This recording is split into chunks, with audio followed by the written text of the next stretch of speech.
ما في أطيب من صحن فول على الفطور. تعددت طرق تحضيره، بس اليوم رح نحضره بطريقة جدا بسيطة. طبق غني مع الخضار، رح نحط فيه البندورة، البصل، الثوم. خلينا نشوف طريقة تحضيره مع بعض. بالبداية بمقلاة أو طنجرة على النار رح استعمل فول المعلب. أنا استعملت علبتين من الفول 360 جرام كل علبة. طبعا صفيته وغسلته من مية التعليب. هلأ رح أضيفه بطنجرة أو بمقلاة على النار. رح أضيف الفول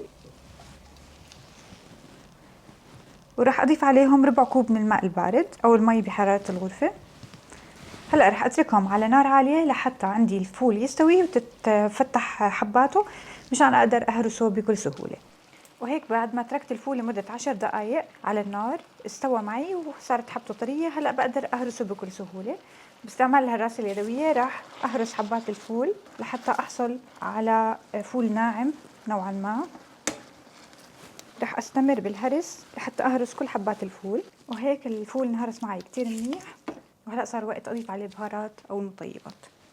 رح اضيف نص معلقه صغيره من الكمون ونص معلقه صغيره من الملح. رح احركه كتير منيح.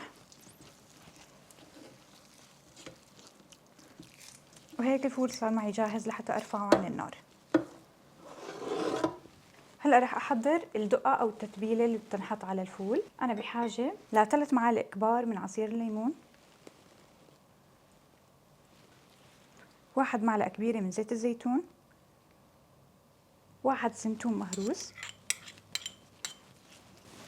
وفلفل اخضر فرمته فرم ناعم حار طبعا، وهذا اختياري بس كتير بيطلع الحار طيب مع الفول. ربع معلقه صغيره من الملح. رح احركهم مع بعض. هيك صارت الدقه او تتبيله الفلفل الحار جاهزه. حطيت الفول بصحن التقديم. هلا رح ابدا باضافه الخضار على وجه صحن الفول. رح اضيف بندوره مفرومه ناعم وشوي من البصل المفروم ناعم كمان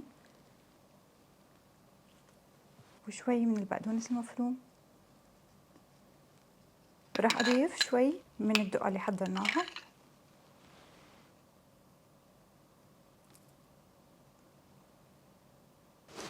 واخر شي طبعا راح اضيف زيت الزيتون، يعني فول من دون زيت زيتون ما بيزبط.